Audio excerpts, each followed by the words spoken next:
The right to determine what shall or shall not be done with one's own body, and to be free from non-consensual medical treatment is a right deeply rooted in Canadian law. Yes, ma'am. Those aren't my words. Those are the words of Justice Sydney Robbins of the Ontario Court of Appeal. The right to be free from non-consensual medical treatment. In 2019, could you have imagined that this right would no longer be respected in Canada? Could you have imagined that it would be taken so swiftly and so easily, or that so many would give it up with so little fight? With the removal of these rights, Canada is no longer Canada. It is something new, with a new leader. A woman's right to her own body is no longer an overarching concept. Now employers are holding us hostage by threatening to terminate us if we don't submit. And when we don't, when we say, I'm Canadian, and the law protects my right to say no, they're firing us anyway. They're removing our participation in the economy and in public life. Their justification is that we're in a pandemic, and we must therefore give up the rights to make decisions about our own bodies for the sake of the public good.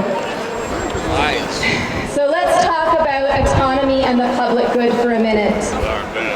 In emergencies, the Parliament and provincial legislatures have a limited power to pass laws that violate certain charter rights for the sake of the public good. But to justify violating our rights in this case, vaccine mandates would need to meet a very high threshold. COVID-19 would, for example, need to be a highly virulent pathogen for which there is no adequate treatment, and the vaccines would need to be demonstrably safe and effective. The current state of affairs in Canada meets none of these criteria.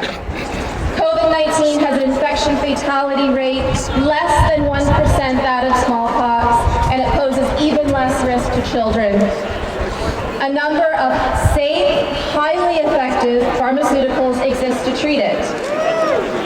The vaccines have reported more adverse events than every other vaccine on the market in the last 30 years. In light of these facts, I have many questions.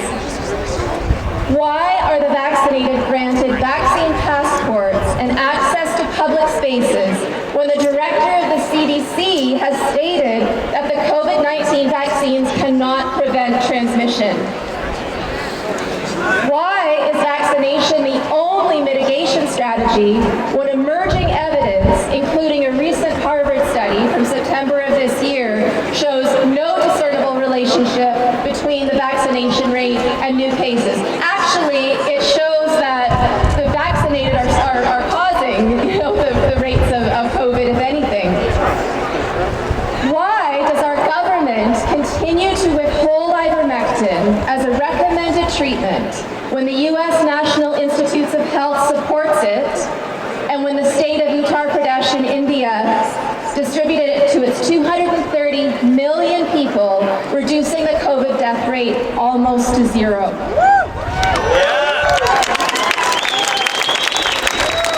Why are we about to vaccinate 5-year-olds when COVID poses to them less risk than the potential vaccine reactions, and when there is no effective monitoring system with which to construct a true safety profile of the vaccines?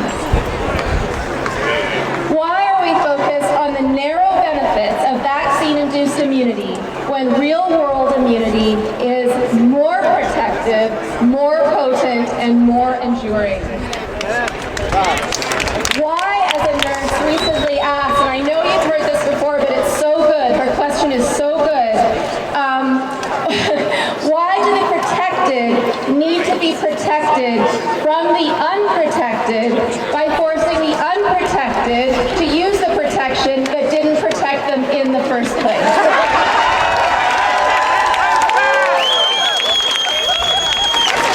By every measure and from every angle, this is a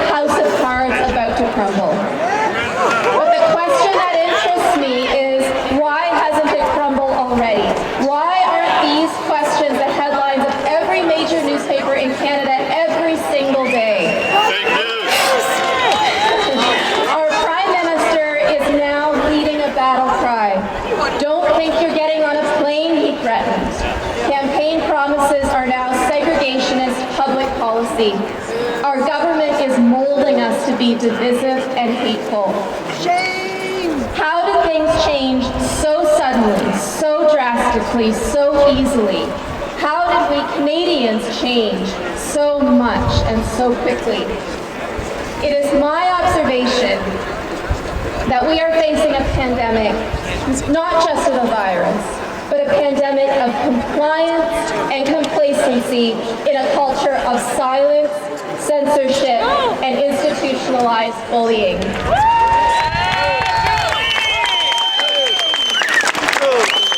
Mainstream media likes to say that we are fighting a war of information, that misinformation and even questioning and doubt have plagued the pandemic. But it is not only information that is being weaponized in this war. It is a person's right to think for herself. The wars of the past have had, clear and distinct boundaries. The East and the West, the North and the South, the patriots and the government.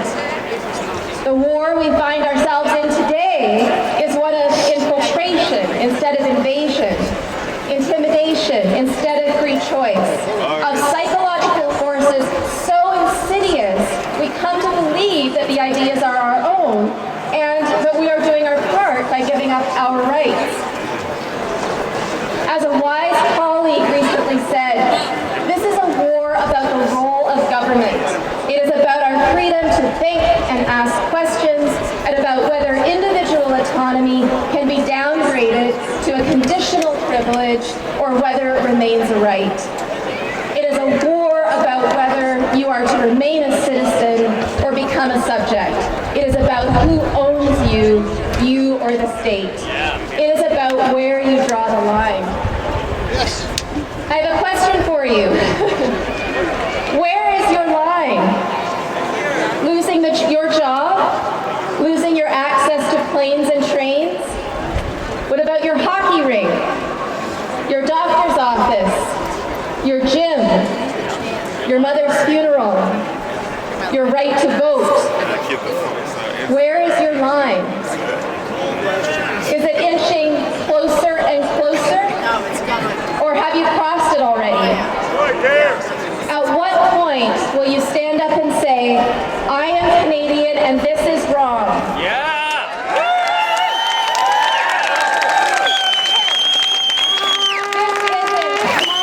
This isn't about liberals and conservatives, anti-vaxxers, pro-vaxxers, experts, and lay people. Everybody should care about the truth. Everybody should care about the scientific and democratic processes. Everybody should care about each other.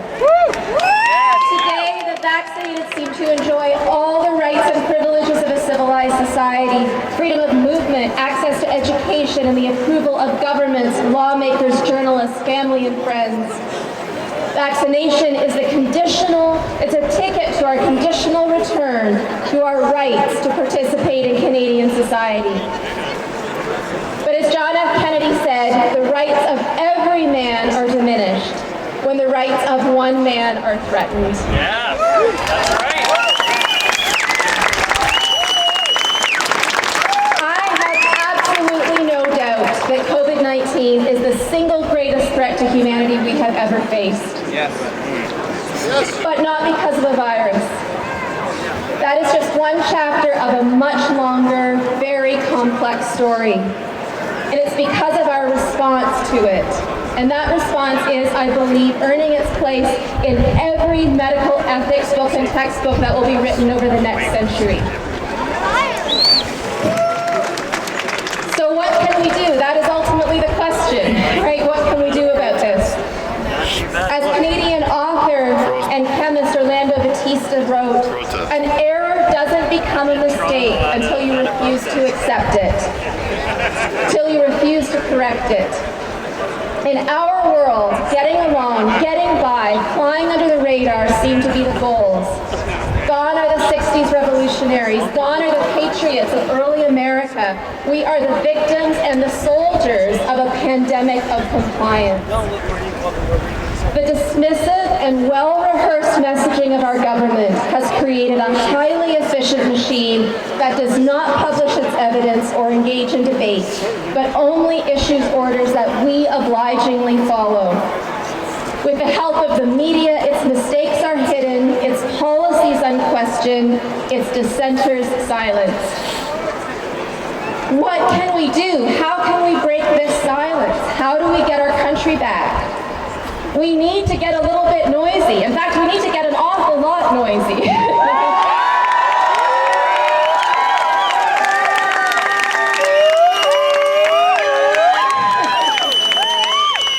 Studies have shown, you know, if you have an academic speak, you're going to hear about studies, right? Studies have shown that once an idea is adopted by just 10% of the population, that is the tipping point when ideas, beliefs, and opinions will be rapidly adopted by the rest. 10% is easy.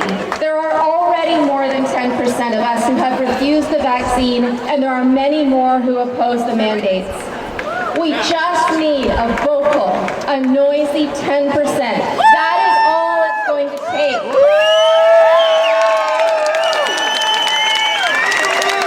This is the moment to say, this is far enough. This is my line in the sand. Yes, ma'am. As Margaret Mead said, never doubt that a small group of thoughtful, committed citizens can change the world. Indeed, it is the only thing that ever has. Yes, ma'am. Every single person who is standing up, whoever you are, wherever you are, however small or afraid or alone you feel, is making